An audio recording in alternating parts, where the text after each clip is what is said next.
Now, the greatest radio shows of all time. Suspense. The Shadow Knows. Washington calling David Harding, counter-spy. Classic radio theater. The Great Gildersleeve. Fibber McGee and Molly. Dragnet. Gunsmoke. The Lone Ranger. Now, step back into our time machine with your host, Wyatt Cox. Good evening, friends of the Inner Sanctum. David Bryan stars as Mr. District Attorney, as this episode originally broadcast April 19th, 1953, in the case of the Murderous Good Samaritans. And we thank you for tuning in on this Sure Happy It's Tuesday. This is the 19th day of April, 109th day of 2022, and 256 days remaining until we get to 2023. Charles Duryea claimed to have driven the first automobile in the U.S. in Springfield, Massachusetts on this date in 1892. Joan of Arc received beatification on this date in 1929. Mae West sentenced to 10 days in jail for obscenity on this date in 1927 for her play Sex. Yes, that word. President Roosevelt announced on this date in 1933 the U.S. would abandon the gold standard. In 1934, Shirley Temple made her motion picture debut in Stand Up and Cheer. RCA NBC began regular television broadcasts in 1938. It was on this date in 1951 General MacArthur spoke before Congress about communism. The communist threat is a global one. Its successful advance in one sector threatens the destruction of every other sector. You cannot appease or otherwise surrender to communism in Asia without simultaneously undermining our efforts to halt its advance in Europe. In that same speech, MacArthur would retire from the military by quoting an old West Point barracks ballad. Old soldiers never die. They just fade away.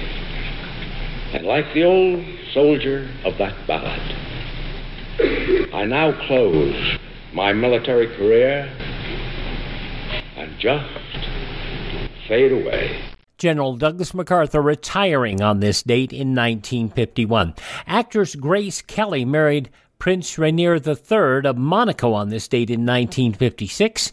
In 1987, The Simpsons made their TV debut in a short subject on the Tracy Ullman Show. In 1989, a gun turret exploded on the USS Iowa, 47 sailors killed. An investigation would find that one soldier, Clayton Hardwick, was held responsible for the explosion. We know that he talked of dying in an explosion. We know that he talked of dying in the line of duty and being buried at Arlington National Cemetery. And we have an FBI profile by FBI psychologists with the opinion he took his own life and hoped it would look like an accident. Later investigations would prove less conclusive, and the investigation would be closed. The 51-day siege of the Branch Davidian compound building outside Waco, Texas, ended on this date in 1993 when a fire broke out. This is FBI spokesman Bob Ricks. We never went in. We did not introduce fire into this compound. It was not our intention that this compound be burned down. I can't tell you the shock and the horror that all of us felt when we saw those flames coming out there. It was, oh my God, they're killing themselves. 81 people died at the Branch Davidian holdout in Waco, Texas in 1993. The Alfred P. Murrah Federal Building in Oklahoma City bombed on this same date in 1995. In Oklahoma City, 168 were killed.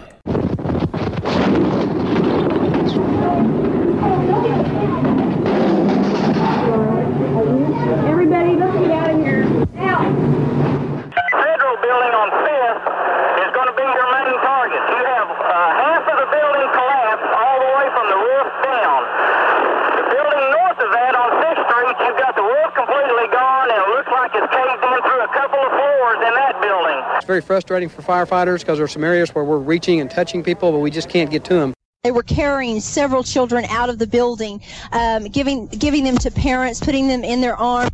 Now, the ones I saw seemed to be breathing. They were covered in blood, and I mean small children, looked like under the age of 6. It looks like something that we expect to see on national news in Bosnia or somewhere, and unfortunately, it's hit us here in Oklahoma City. It looks like his left eye has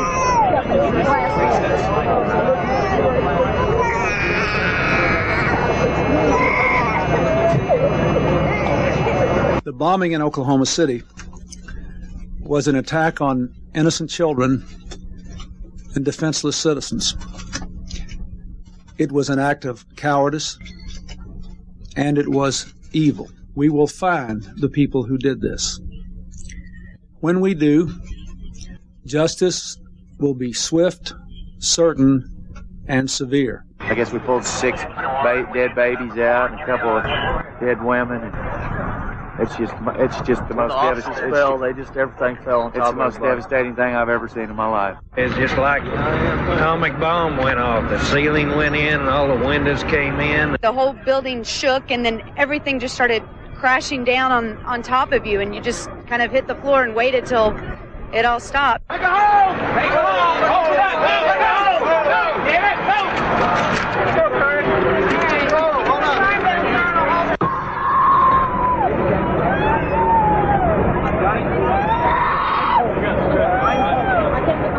It's just total chaos.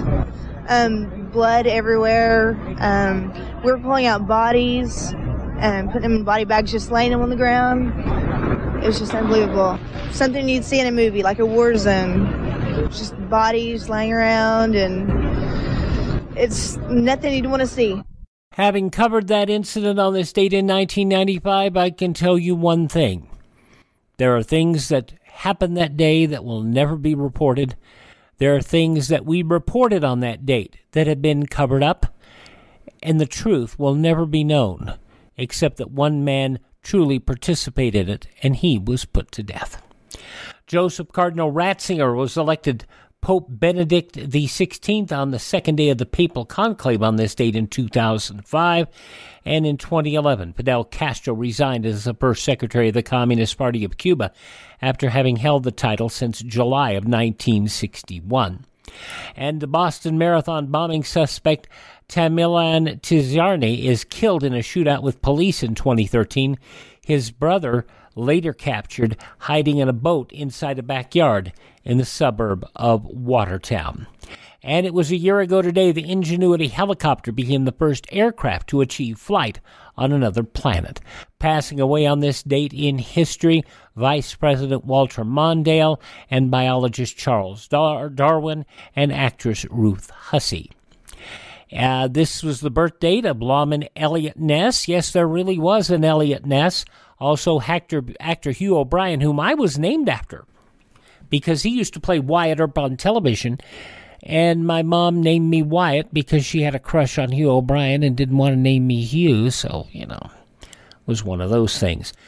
Dick Sargent, the second Darren on Bewitched, actress Jane Mansfield, producer some great novelty songs, Dickie Goodman, also Dudley Moore, and the man who wrote Little Green Apples, Honey, and he wrote and sang Saturday Morning Confusion, singer-songwriter Bobby Russell. Betty from the TV series Father Knows Best, Eleanor Donahue, 85 today. From the Rocky Horror Picture Show, Tim Curry is 76. Racer Al Unser Jr., 60 years of age. Actress Ashley Judd, 54. From Pineapple Express and Spider-Man, James Franco is 44. Kurt Russell and Goldie Hawn's daughter, Kate Hudson, 43. And from Star Wars Episode 2 and 3, Hayden Christensen is 41. Those some of the people who celebrate the 19th day of April as their birthday. If this is your birthday... Hi, we're the 4 freshmen, and we just want to say... Happy birthday to you. 69 years ago, April 19th, 1953, David Bryan as Mr. District Attorney on this Tuesday Classic Radio Theater with Wyatt Cox on your favorite radio station. Hi, this is Kyle Horvath with the White Pine County Tourism and Recreation Board. If you want to get away from the big cities and get back to nature this summer, give us a call at 775-289-3720 or visit us online at elinevada.net. There's so much to do and see I can't mention it in 30 seconds, but check out our website and you'll see what Nevada is really all about. elinevada.net or follow us on Facebook or Instagram. Give us a call at 775-289-3720 or visit us online at elinevada.net. Let's see, if something costs less, but people are happier with it, that sounds like something to look into, and that's MediShare. Maybe you've heard switching to MediShare to pay for healthcare can save the typical family $500 a month, and that's huge, but it's also true that people are way more satisfied after making the switch, too. The customer satisfaction rate for MediShare is double that of the typical health insurance plan. Double. MediShare works. It's been around for more than a quarter century, and members have shared more than $3 billion of each other's bills. People love having telehealth and a huge nationwide PPO network. So, yeah, you can save a ton and like it better. Imagine being happy with how you're taking care of your health care. So if you're self-employed or part of the gig economy, or you just want a plan you're happy with, you can call right now and get a price within 2 minutes.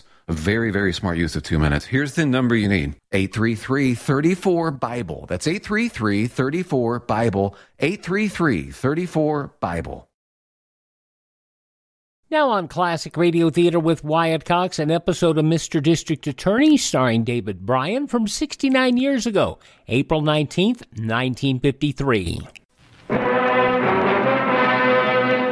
Mr. District Attorney, starring David Bryan. Mr. District Attorney, champion of the people, defender of truth, guardian of our fundamental rights to life, liberty, and the pursuit of happiness.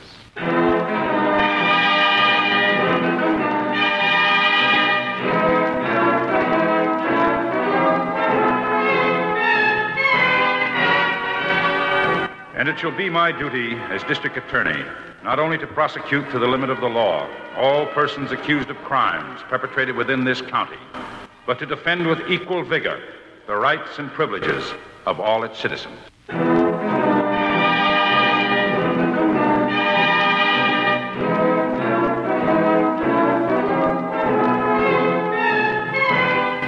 And now, here is our star, David Bryan, as Paul Garrett, Mr. District Attorney.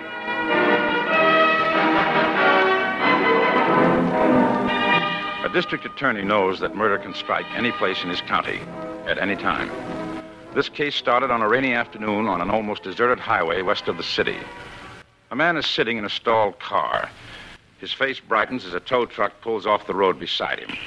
Painted on the door of the truck are the words, Joe's Garage. Hello. Hello, you having trouble? Yeah, wires got soaked coming through that low spot back there. She chugged and spluttered a ways and then conked out on me. Well, I guess we can get you started again. Get the squirt gun, Rusty. Okay, Joe, you want the tarp, too? Yep. Raise his hood, then tent the tarp over it so the rain can't beat in while we're working. I'll give you a hand. You just stay there and keep dry, mister. We'll have her perking in a minute. I'm sure grateful to you. What are you going to do? Squirt a little carbon tetrachloride on the ignition wires. Better release your hood. Oh, yeah. Okay, Rusty. Lift her up. You handle it all right? Sure. You fellas sure you know what you're doing? What do you mean? Well, I can't see how you can get them wires dry by squirting them wetter. That's a mechanic's trick. Squirt them with carbon tet. Carbon tet cuts through the water and runs it off, and the carbon tet evaporates, and there you go. Dry wires. Well, it's okay with me if you say so. Don't worry. When it rains like this, I do more business along the highway than I do at the shop. Wires are all sprayed, Joe. Okay, close the hood. Okay to try it now? No, you give it a second to dry out good. Oh, boy. A couple of drops of water ran down my neck. Oh, it's only a mile up the road to Wally's Cafe. We'll stop and warm up after this fella gets moving. Good. I think I'll stop up there myself. I've been sitting here for more than an hour. Only other car that came through barreled right past. Where are you bound for? Just back to town. I'm a real estate agent. Just closed a sale on a piece of property up at Hilldale. Hey, that thing ought to be ready to go now, huh, Joe? Yeah. You can try starting it now. Oh, good. Here's hoping. Try it again.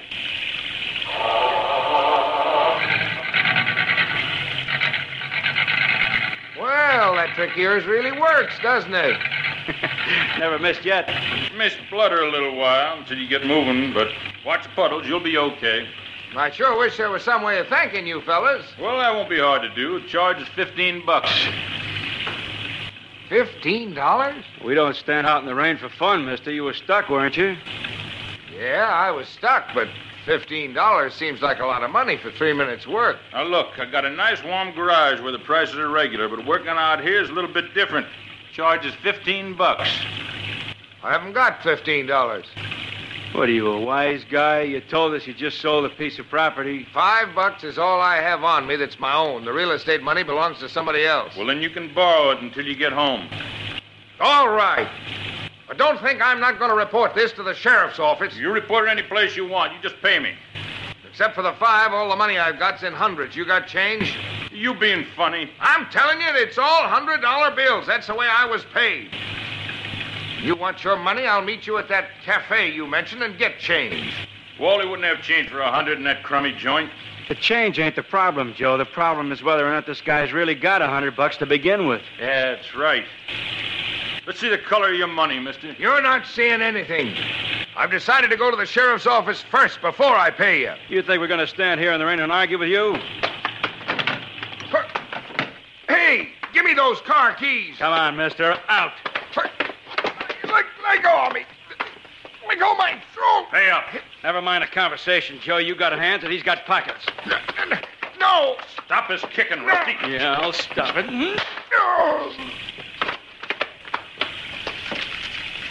Hey, look. He has it, all right. Must be close to $1,000. Well, what do you say, Joe? He'd report it when he comes to. We can fix it so he won't. Look, he's going to sign a complaint against us anyhow, that wise guy. Where's your nerve? Got as much nerve as you got. All right, then grab his feet and let's take him into the bushes. Yeah.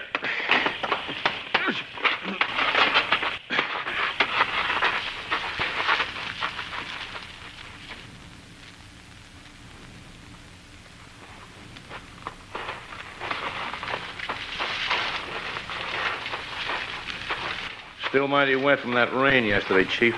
Yes, muddy, Harrington. You should have taken those boots Corbett offered you. Yeah, I'm all right. Well, here's the body. I thought you should see it before it was moved into town. You checked the body for identification? Mm-hmm. License description fits. Name's William McShane. He was a realtor. What are you looking at? What's left of those footprints around the body? Oh, the lab says they're puddled up too much to help. Rain washed the edges away. He was carried in here by 2 men. Or walked in with one. No, Harrington, he was carried. If he walked, there'd have been some mud on the soles of his shoes, especially at the joining of the heel. His feet never touched the ground after he left the pavement. The ignition keys to his car were lying right there beside him. Good thing the state trooper investigated when he found the car abandoned this morning. Any sign of a weapon around? There must have been one, with his head the way it is. Well, the lab boys figured it was a large rock they found over there. Some indications of blood on it. It was almost washed clean by the rain, though. They didn't want to leave it here, so they wrapped it up and took it in for examination. It doesn't sound like it'll help much. Some of the blood might have held, but the prints won't. Now, let's get back to the car. All right. There it is. Just the way the trooper found it. Door on the driver's side open. Seat and steering wheel soaked with rain. Well, he might have gotten out to fix something. Tires are all okay. Well, if he did, he finished it before he was killed, because the car runs. I checked it. Well, he stopped for something. Pull the hood release. Let's have a look at the motor.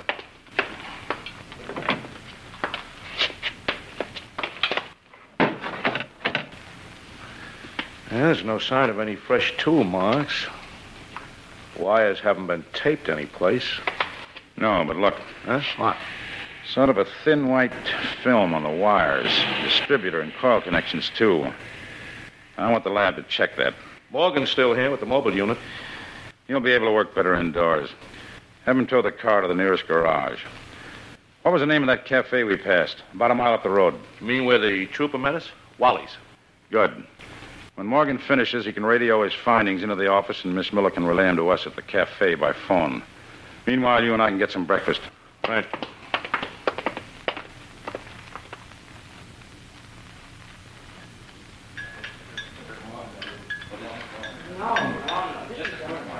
Well, what'll you have, gents?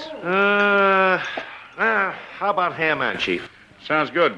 Not to me, I'm out. You settled for bacon? Yeah, sure. Okay with you, Chief? Fine. Excuse me a second. Never mind. I'll take it. We're expecting a call here. Hello? Hello, is there a Mr. Garrett or a Mr. Harrington there, please? This is Harrington, Miss Miller. Oh, I just called to tell you that Morgan is taking the car to a place in Hooperville, about 2 miles closer in, Joe's Garage. Okay. We may be in there before he's through. The medical examiner's report just came in, too. He says McShane was killed sometime yesterday afternoon. It's a long time. Okay, Miss Miller. I'll tell the Chief. Thanks. Bye. Bye. Anything? Yeah. Medical examiner says McShane's been dead since yesterday afternoon. Not long. So he says. That car was standing out on the highway for a long time then. I think somebody would have stopped seeing the door open in that downpour. Yeah, you know how people are sometimes. Everybody's in a hurry. Yeah. How about the car? Morgan is towing it to Hooperville, 2 miles. Place called Joe's Garage. Here you are, gents. Say, did I hear you mention Joe's Garage? Huh? Oh, yeah. You going in there for anything? Possibly. Why? Mind doing me a favor if you do? Sure. What? Ask Joe to bring out a fan bell for my pickup next time he passes this way, huh? Fan bell. All right. That's why I ain't got no ham. I couldn't make a trip in for supplies this morning. From 69 years ago, April 19th, 1953, Mr. District Attorney on Classic Radio Theater with Wyatt Cox. No offense, but are you a little fat when you look in the mirror? How would you like to learn the secrets to lose 3 to 5 pounds a week easily without joining the gym or going through any crazy diets? It's called Body Sculpt by Med Diet. For the last 2 decades, we've been helping people just like you that have pounds they want to shed. We've helped millions of people lose thousands and thousands of pounds over the years. And now it's your turn. Learn the secrets of how to lose weight with one simple phone call. You'll see an amazing difference in a matter of days. Don't believe us? We'll offer you a money-back guarantee. If you're ready to start losing weight right now, call right now to learn more about your risk-free order to Body Sculpt. Call for your risk-free offer. 800-738-5332. 800-738-5332. 800-738-5332. That's 800-738-5332. Are you in bad pain? You know what I mean. Your knees hurt. Your shoulder hurts. Your elbow and back are constantly killing you. And I'm sure you've tried every pain pill or cream available at the drugstore. Am I right? Well, here's something you haven't tried. Pain Magic. Pain Magic is not available at any drugstore. The only place you can get it is by calling the special toll-free number I'm about to give you. And to make things even better, call right now and find out about our buy one, get one free offer. We're so confident it'll work for you that we offer a free bottle with your purchase. No prescription required. Call now to learn how you can get Pain Magic and get rid of your pain. Remember, your results may vary. 800-492-8164. 800-492-8164. 800-492-8164. That's 800-492-8164.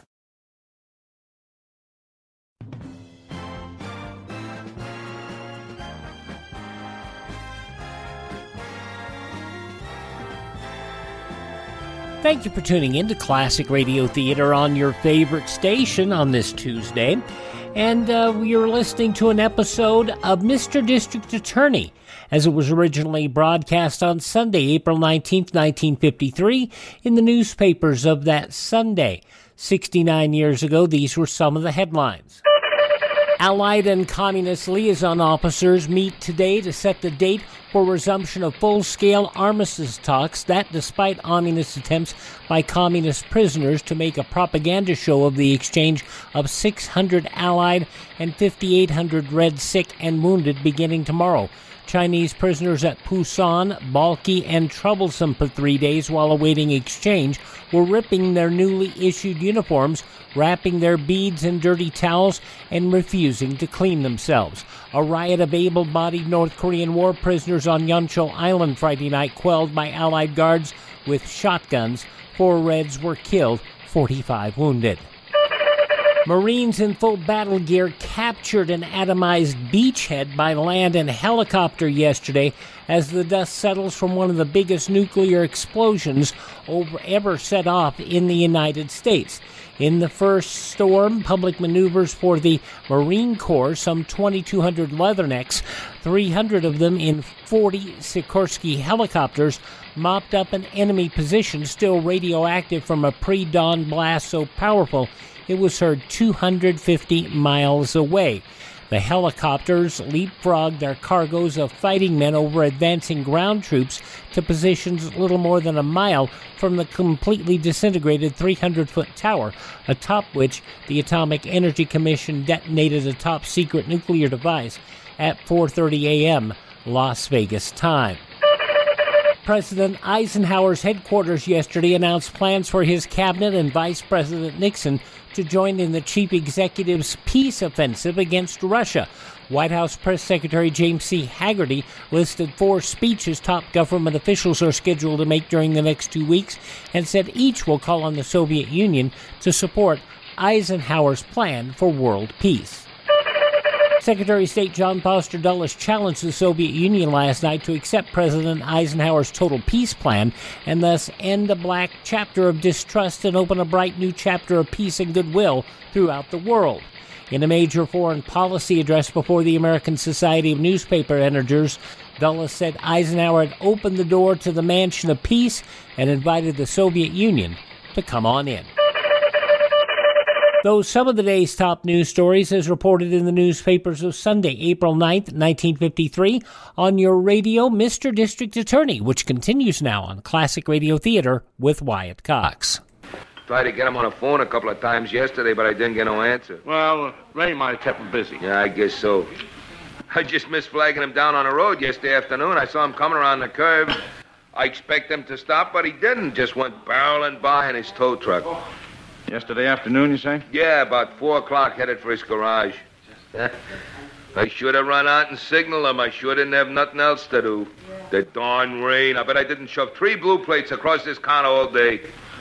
Big breakfast trade this morning, though. Excuse me while I get on them dishes. Yeah, sure. That garage tow truck must have compassed the spot where McShane's car was found, Chief. Yes. Ordinary drivers might have passed the car with the door open like that. Seems to me that a mechanic would stop, though. Doesn't it to you? Especially in that rain. Yeah. Of course, maybe the car wasn't there yet. Medical examiner couldn't fit the exact time of death. Body'd been there too long before he got to it. Well, if the garage man didn't see the car, it'll be some help anyhow. We'll know McShane was killed after 4 o'clock. Yeah. I was Could that be Miss Miller again so soon? You want to get that? Yes. I'll take it. Hello? Mr. Garrett? Yes, Miss Miller. Mr. Garrett, we located McShane's wife. She just came into the office. I think you'd better come in and talk to her. Does she know anything? McShane sold a piece of real estate yesterday. He called her after he closed the deal. He was carrying $1,200 cash and $100 bills. We'll be right in. I have to skip breakfast now, Harrigan, and get back to the office. McShane's wife is there. Oh? Did she give any line on a motive? $1,200 he was carrying. Ah. Here's your money, Wally. Oh, but you didn't eat nothing. What's wrong with it? Oh, just a rush business call. We'll see you next time around. Well, hey, you'll remember about that fan belt, won't you? You better try reaching the garage on the phone again. We're not stopping there after all. Oh, well, thanks anyhow. Hurry back.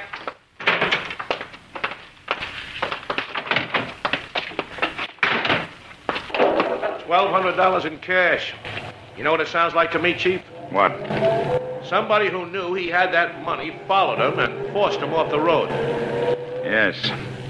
That's the way it's beginning to look to me, too.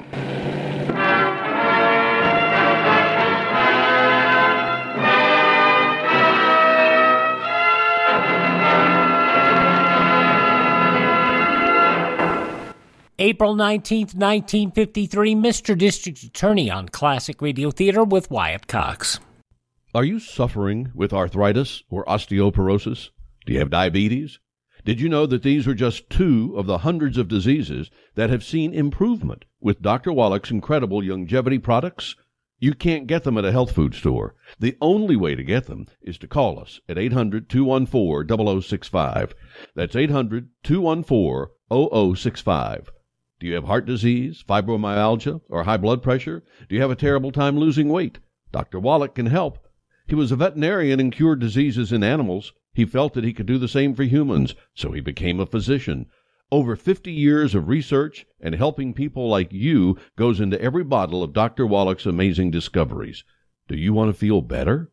Learn how to treat the cause of your problem rather than covering up the symptoms with drugs. Call 800-214-0065. That's 800-214-0065. Jack Webb will be with us on Wednesday's Classic Radio Theater with Wyatt Cox in an episode of Dragnet from 68 years ago, April 20th, 1954, The Big Net. 14 women have been robbed and beaten, but each one gives a different description of the purse snatcher. We'll figure out that story on Wednesday's Classic Radio Theater coming up tomorrow. Let's wrap up our Tuesday edition with the conclusion of Mr. District Attorney. 69 years ago, April 19th, 1953, the case of the murderous Good Samaritan.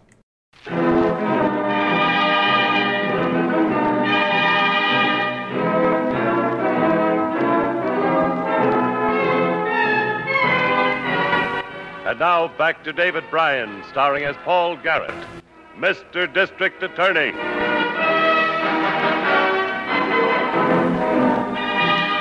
A man had been murdered and his car abandoned at the side of a rain-drenched road.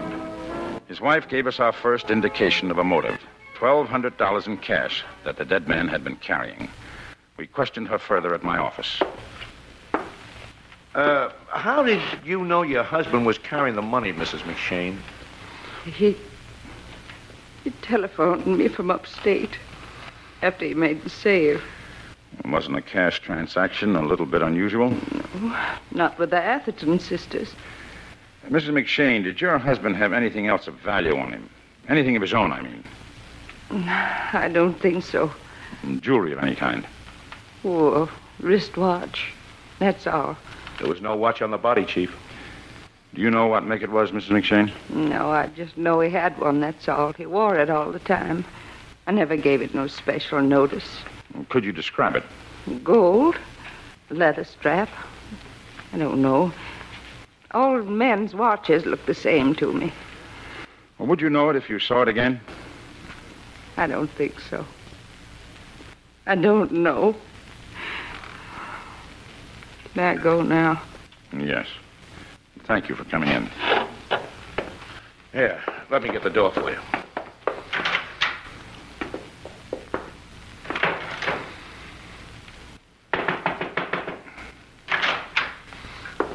Oh, Miss Miller. Hi. I didn't mean to close the door in your face. Oh, it's all right. I knew she was upset. I didn't want to come in until you'd finished with her. What is it? Morgan just called about McShane's car, that film on the ignition wires. Well, what was it? He said carbon tetrachloride residue. You have any ideas how it got on there? Yes, sir. He said the car must have been stalled with wet wires and the carbon tet was sprayed on to dry them off. Where would he get carbon tetrachloride on a highway? Was there any in the car? Did he carry a fire extinguisher or anything like that? Morgan said no. He said somebody must have helped McShane spray the wires, somebody who had the equipment like a mechanic.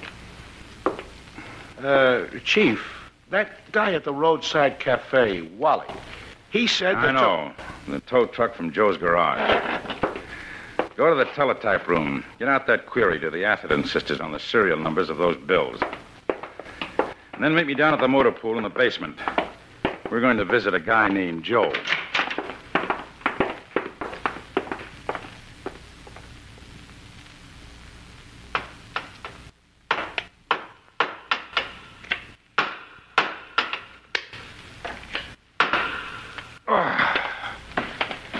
Hey, is that all you got to do, Rusty? Throw playing cards into a hat? What would you like me to do? Well, give me a hand with this fender.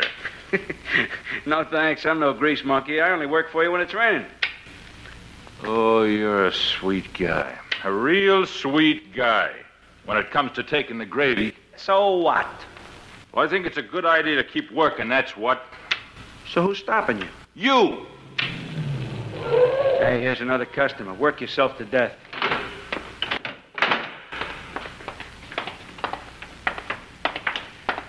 Which one of you is Joe? Me. What can I do for you? County Lab brought a car in here this morning. Oh. Yeah. That's it over in the corner. Gray sedan. I know. My name is Paul Garrett. I'm the district attorney.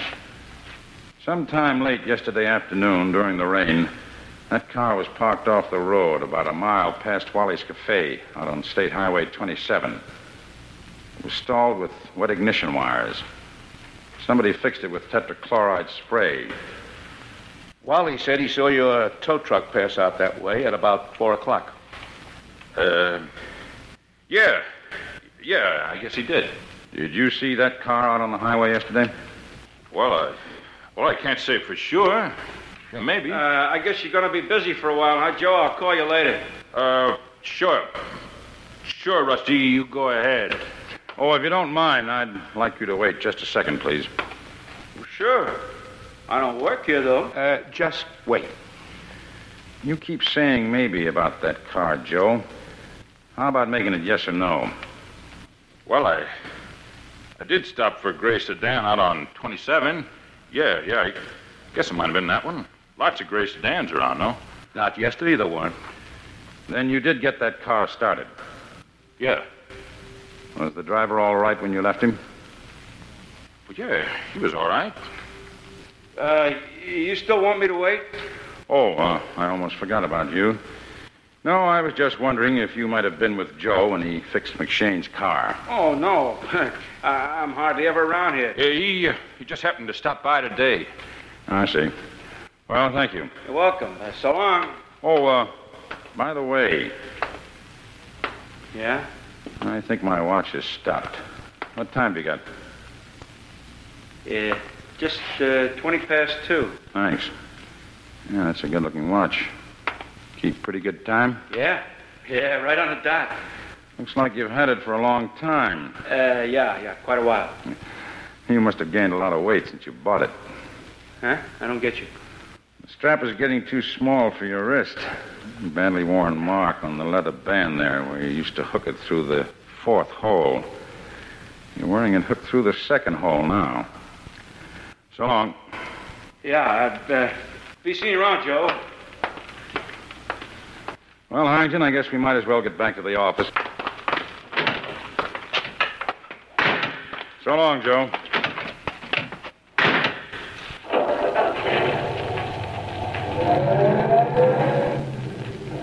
Gee, what the devil were you Never mind. Did you pick up those playing cards I signaled you to get? Yeah. I had a tough time figuring what you wanted for a minute, though.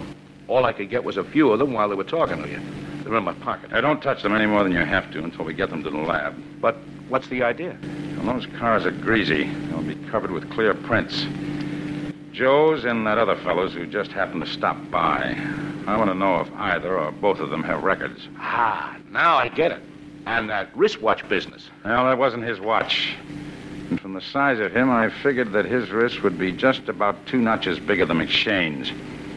I want McShane's car moved to the police lab.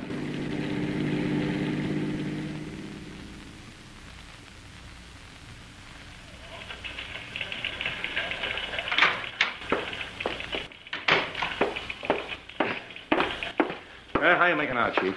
Prints on the playing cards were good. They're running the codes through the machines now to see if we can match them. Car in yet? Yep. Morgan's got it down in the garage in the basement. No, here comes Miss Miller. She has a couple of identification cards, all right. Here they are, Mr. Garrett. Both men have done time, all right. Good mugshots, too. Robert, Rusty, Allison, and Joe Fowler there. Good. Get these down to Morgan in the basement garage right away. See if he's getting anything like these from under the hood rim of McShane's car. Especially Rusty Allison's prints. Yes, sir. Oh, Chief, what about the serial numbers on the currency? Here. The Atherton sisters had a complete list, much to my surprise. Has that gone out yet? To every bank and store in the city, and all the transportation companies, in case anybody decides to run.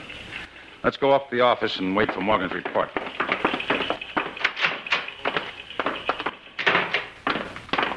Mr. Garrett. I wanted that stuff to go down right away. Well, I didn't have to go down. Morgan was coming up when I reached the elevator. He found what you wanted. Rusty Allison's prints on McShane's car? Yes, sir. Right where you told him to look. The rim of the motor hood. Well, that does it, Chief. Yes. What time is it? It's only 4:35. Why? I just wanted to be sure we could get to Joe's garage before he closes. Tonight we'll close him for good.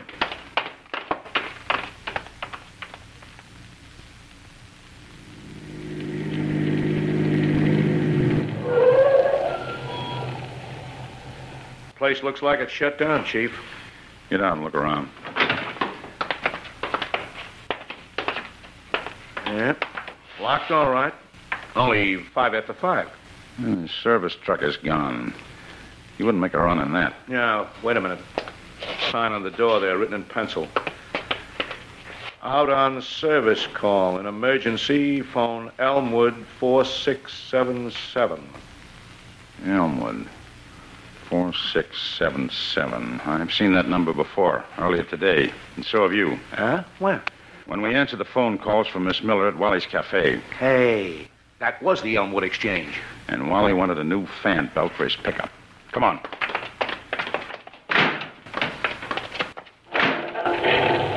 I hope he's still there. I hope more than that. I hope Rusty is with him.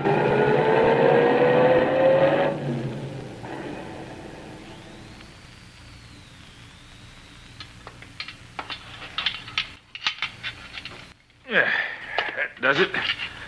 All I got to do now is tighten the generator and she's fixed. Hand me the wrench, will you, Rusty? Now, why don't you keep things where you can get at them? Oh, never mind. I'll get it myself. Okay, get it. Just don't look to me for free labor. Drops dead. Say, you two ain't in some kind of trouble, are you? What makes you ask that? Well, just the way you're acting, that's all. Two fellas here this morning wanted to know all about you passing on a highway yesterday during the rain. Yeah, and you had to tell them, too, didn't you, you big-mouth hair-slinger?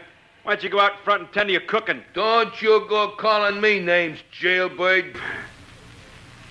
What was that? You heard me. You're an ex-con. Who told you that? I hear things. Well, you keep hearing all you want, but if you ever tell anybody, especially the two guys that were here this morning... Why? Because of the guy who was killed up the highway? Oh, Joey. This guy needs a little lesson. I wouldn't do that if I were you. What? That's a pretty interesting conversation you boys were having. I thought you weren't with Joe when he came by here yesterday, Rusty. I wasn't. Then how did your fingerprints get under the hood of McShane's car? Get something, Joe! Look out, Chief! You all right, Chief? Yeah, just dizzy. I had the fire. He'd have split your skull open. He's dead. I had nothing to do with this. We know you didn't, Wally. Just get out front and call for a police ambulance. Yeah. You're going to pin this on me, aren't you? You killed him, and now it's all on me. Look how he'd get a break. It was his idea. Sure. It's always the dead man's idea. He can't contradict you. But you were there, weren't you, mister? What'll they do to me? Can't you answer that one for yourself? Huh? Yes. What did you do to McShane?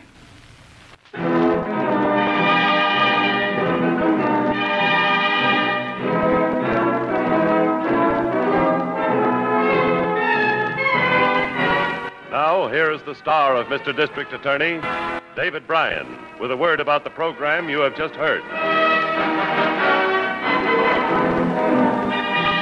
With Robert Rusty Allison dead, Joe Follidaire made a complete statement and agreed to enter a plea of guilty to a charge of murder in the second degree. He was sentenced to prison for the rest of his natural life. And now this is David Bryan inviting you to join us when we present our next case based on the facts of crime from the file of Mr. District Attorney. Mr. District Attorney was originated by Phillips H. Lord. From April 19th, 1953, Mr. District Attorney here on Classic Radio Theater with Wyatt Cox. A reminder that many of our shows are available through TED at radiomemories.com. If you'd like to get copies of these radio programs on CD, cassette, or flash drive, contact TED at radiomemories.com. You can also find our shows anywhere on demand, including iHeartRadio, Spotify, Spreaker, TuneIn, Apple Podcasts, Google Podcast, Amazon, or Facebook. If you miss a day on this station, you don't have to miss a single show. Just search for Classic Radio Theater with Wyatt Cox. That's Classic Radio Theater with Wyatt Cox. And don't forget that you can find them also at my webpage, classicradio.stream. That's classicradio.stream. You can stream our shows, learn more about classic radio collecting. You can contact me, and you can find our social media links at classicradio.stream. Please thank this station, support their advertisers. It's their kindness and courtesy that allows us to be here each and every Tuesday at this time. And tell your friends the great radio shows are right here at this spot on the dial. Classic Radio Theater with Wyatt Cox on your favorite radio station.